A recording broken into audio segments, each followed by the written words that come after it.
नमस्कार दोस्तों, आप सभी का स्वागत है हमारे चैनल क्रोसेंट एस्ट्रो पे। हम फिर हाजिर हैं आपके सामने एक नए विषय पर चर्चा करने के लिए। चैत्र नवरात्रि हिंदुओं का एक बहुत ही प्रमुख त्योहार है, लेकिन चैत्र नवरात्रि के कुछ दिन पहले पंचम काल भी आता है और इस दिन हम सभी कार्यों को रोक देते हैं। तो आइए जानते हैं कि क्या होता है पंचम काल और हम इस दिन सभी कार्यों को क्यों रोक देते हैं। और इस विषय पर चर्चा करने के लिए हमारे साथ मौजूद हैं डॉक्टर राजपीर शास्त्री जी। स्वागत है शास्त्री जी आपका। नमस्कार। शास्त्री जी, जैसे कि आज हम पंचम काल के बारे में बात कर रहे हैं, तो हम आपसे ये जानना चाहते हैं कि पंचम काल का अर्थ क्या है। देखिए, पंचक काल में चंद्र ग्रह मीन और कुंभ राशि का भ्रमण करता है। वही समय है जो पंचक को उत्पन्न करता है, अर्थात इसके नक्षत्र हैं जिसे कहते हम शतभिषा, घनिष्ठा, पूर्व भाद्रपद, उत्तर भाद्रपद और रेवती। इन 5 नक्षत्रों के क्रम में ही पंचक कहे जाते हैं, अर्थात यही इसका मूल अर्थ है और इन नक्षत्रों की चर्चा हम करते रहते हैं। शास्त्री जी, कहा जाता है कि पंचम काल में हमें कोई कार्य नहीं करना चाहिए, ये अशुभ होता है। तो क्यों पंचम काल को शुभ माना जाता है? क्योंकि पंचक काल का जो समय है, जिस प्रकार से मीन और कुंभ राशियों में चंद्र का प्रवेश हुआ, घनिष्ठा, शतभिषा, पूर्व भाद्र आदि नक्षत्रों का मिलन का जो योग चला, कहते इस दौरान जो भूमि के शुभ कार्य करने होते हैं, उस समय में हमारे पितर, हमारे देवी देवता, उन सब की दृष्टि हमारे ऊपर हो, अर्थात हमारे द्वारा किया गया पुण्य उसको देखने, अर्थात उसका आशीर्वाद या फल देने वाला दाता हमारे साथ हो।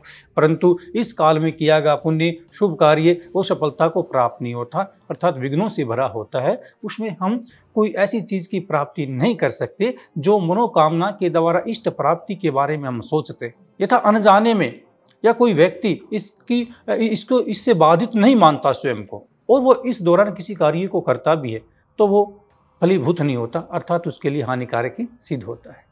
इसलिए पंचक के दौरान किसी भी शुभ कार्य का प्रारंभ नहीं करना चाहिए, इसका निषेध बताया गया है भारतीय ज्योतिष शास्त्र के अनुसार। शास्त्री जी, जैसे अभी आपने बताया कि इस समय में कोई कार्य नहीं करना चाहिए, वर्जित होते हैं सभी कार्य इस समय। अगर हम इस समय कोई कार्य करते हैं तो इससे क्या हो सकता है?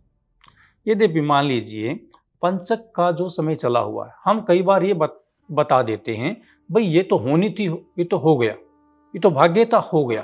परंतु यदि हमें पता है कि भाई इस पटड़ी से रेल जाने वाली है, उसके बाद भी हम पटड़ी पर लेटेंगे, तो साक्षात अपनी मृत्यु को बुलावा देने के समान होगा।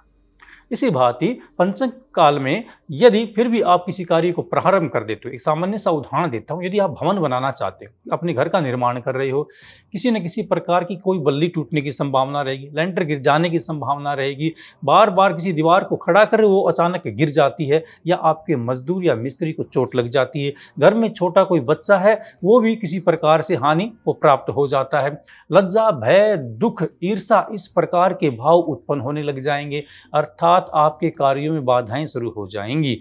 इसलिए पंचक के दौरान किसी भी शुभ कार्य का प्रारंभ नहीं करना चाहिए। इस समय में शांति से भगवान विष्णु और पितृ ध्यान करते हुए समय व्यतीत करना चाहिए।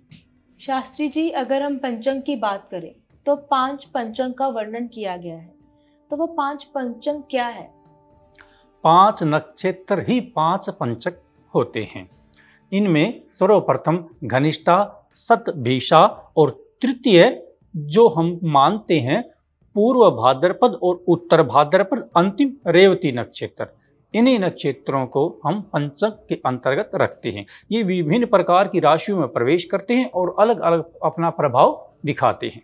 यद्यपि मान लिया जाए यदि कुंभ और मीन राशि में इनका प्रवेश हो जाए तो ये स्वयं को एक पंचक के रूप में सिद्ध कर लेते हैं, अर्थात लोगों को प्रभावित करते हैं उसकी राशि के क्रमानुसार। इन्हीं भावों को ये प्रकट करते हैं, अर्थात मनुष्य के स्वभाव पर अपना कार्य भी दिखाते हैं।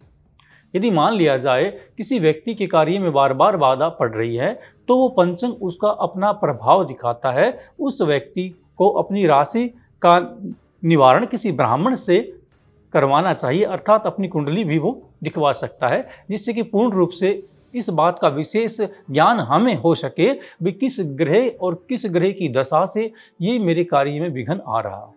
शास्त्री जी, हमने कुछ समय पहले बात की कि हमें पंचम के दिन या पंचक के समय पे कुछ भी कार्य नहीं करना चाहिए।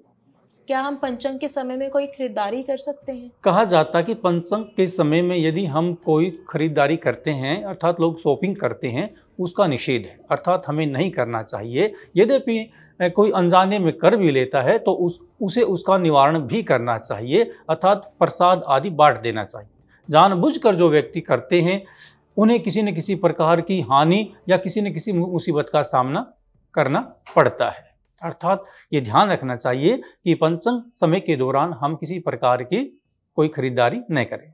जी शास्त्री जी, अगर पंचम के समय पे किसी की मृत्यु हो जाए तो उस समय क्या होता है, और अगर मृत्यु हो जाए तो हमें क्या करना चाहिए उसमें? यद्यपि पंचम के दौरान किसी की मृत्यु हो जाए कि ये तो कोई सुनिश्चित नहीं कि किसके समय में कौन सा क्षण उसके जीवन का आखिरी होगा, और प्रत्येक कोई पल ऐसा भी नहीं गुजर रहा कि किसी की मृत्यु नहीं हो रही, किसी का जन्म नहीं हो रहा। प्रत्येक क्षण कोई न कोई व्यक्ति इस सृष्टि को छोड़कर जा रहा है और कोई न कोई किसी बाल रूप में इस पृथ्वी के ऊपर आ रहा है। ये जगत का चक्कर है, परंतु ये सुनिश्चित है पंचक का भी समय चलेगा, प्राण किसी के उस समय भी निकल सकते हैं। यद्यपि ऐसा किसी के साथ घटित हो जाए, उन व्यक्तियों को सर्वप्रथम किसी विद्वान ब्राह्मण की सलाह लेनी चाहिए और उन्हें 5 प्रकार के पुतले बनाने चाहिए मृतक के साथ में। मृतक व्यक्ति के साथ में उन 5 पुतलों का भी विधि विधान से दाह संस्कार करना चाहिए। यद्यपि कोई व्यक्ति पंचक समय के दौरान देहांत हो जाता है तो ऐसा बताया जाता है उस गांव, उस नगर या परिवार में 5 व्यक्तियों की मृत्यु और होने की संभावना है। यद्यपि आप ये मान ले जाए घर परिवार आस पड़ोस में यदि 5 व्यक्ति किसी प्रकार से पीड़ित हो जाएं, किसी को एक्सीडेंट हो गया, किसी के पेट में दर्द हो गया, कोई बच्चा डॉक्टर के पास चला गया, इस प्रकार के भी भाव वहां पर घटित हो सकते हैं। ये विशेष ध्यान रखें। यद्यपि ऐसा हो जाता है तो हमें गायत्री का हवन करवाना चाहिए और उस जिस नक्षत्र से संबंधित है, अर्थात जिस नक्षत्र में किसी का जीवन लीला समाप्त हुई है, उसी नक्षत्र की हमें आहुति देनी चाहिए। शास्त्री जी, जैसे हमने कुछ समय पहले बात की कि पंचक नवरात्रि के कुछ समय पहले आता है, तो इस साल 2023 में पंचक किस समय होगा और इसका क्या मुहूर्त होगा? 2023 में 2 अगस्त से प्रारंभ होकर 7 अगस्त तक पंचक का समय चलेगा।